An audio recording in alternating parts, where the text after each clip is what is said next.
आपल्या शहरामध्ये RWS, hotels, मंगल कार्यालय व इतर काही आस्थापने जिथे 100 किलोपेक्षा जास्त कचरा निर्माण होतो अशा आस्थापनांना म्हणजेच बल्क वेस्ट जनरेटर्सना त्यांच्या आवारातच ओल्या कचऱ्यावर प्रक्रिया करणं आवश्यक आहे। आपण असे प्रकल्प चालवायची जबाबदारी घेऊ शकतो। चला तर बघूया अशाच एका सोसायटीतील प्रकल्प। ओला कचरा प्रोसेस करतात आणि डिसेंट्रलाइज्ड पद्धतीने त्याचं खतमध्ये कन्वर्ट करून हे आमचं काम आहे।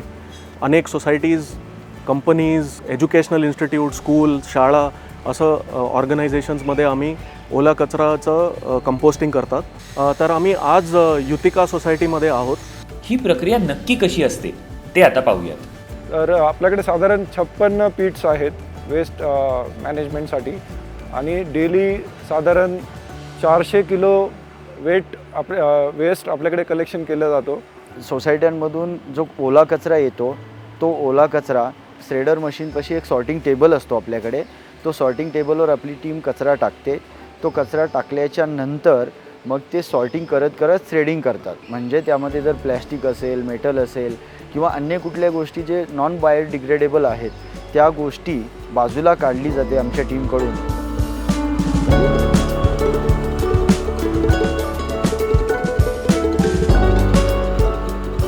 कचरा हा श्रेड करून तो बारीक झालेला कचरा एखाद्या बकेटामध्ये कलेक्ट केला जातो। तो बकेटामध्ये कलेक्ट केलेला कचरा मग एक पुशकार्ट वापरलं जातं आणि ते पुशकार्ट वापरून ते लोड करून कल्चर वगैरे घेऊन आपली टीम त्या बनवलेल्या खड्ड्यापर्यंत जातो आपण आणि त्या खड्ड्यामध्ये सिस्टमॅटिकली प्रोसेस करतो।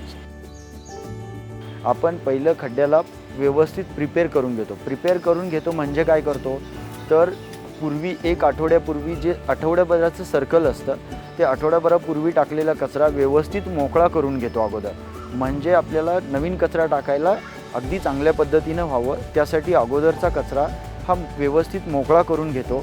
त्यानंतर डेलीचा जो ओला कचरा आहे तो त्या खड्ड्यामध्ये आपण ॲड करतो। सोबत त्याचे काही कल्चर्स आहेत ती कल्चर्स ॲड करतो। त्यामध्ये डिकम्पोजिशन कल्चर आहे, ट्रायकम्पोस्ट कल्चर आहे आणि EM सोल्युशन म्हणून आहे। याचं काम आहे एक बॅक्टेरिया, एक फंगस आणि एक ओडर कंट्रोलसाठी काम करतं। त्यानंतर मग तो नॉर्मली असं त्याला कवर करतो। ते नॉर्मली ओल्ड मटेरियलने कवर करण्याचं रिझन असं आहे की त्याला माशा लागू नयेत आणि लोकांना फ्रेश कचरा दिसू नये आणि तो बनलेला खत आपण हार्वेस्ट करत असतो।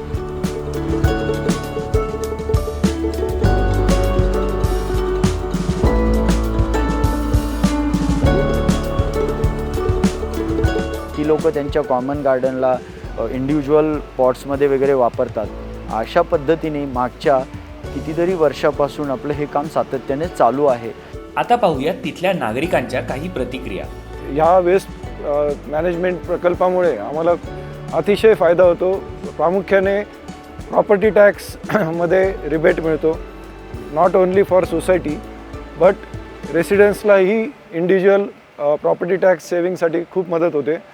आणि ह्या सगळ्याचं मिळून युथिका सोसायटीला ग्रीन सोसायटी म्हणून पण अवॉर्ड मिळालेला आहे आणि द क्रेडिट गोज टू सगळ्या सोसायटीला आणि प्रोअर्थला पण। अशा प्रकल्पात 2 ते 3 व्यक्ती काम करू शकतात व या प्रकल्पासाठी लागणारं भांडवल हे आस्थापनांमार्फत होऊ शकतं आणि मग हा प्रकल्प चालवण्याचं काम हे बचत गटांच्या महिला किंवा संस्थांना सर्व्हिस बेस कराराने दिलं जाऊ शकतं।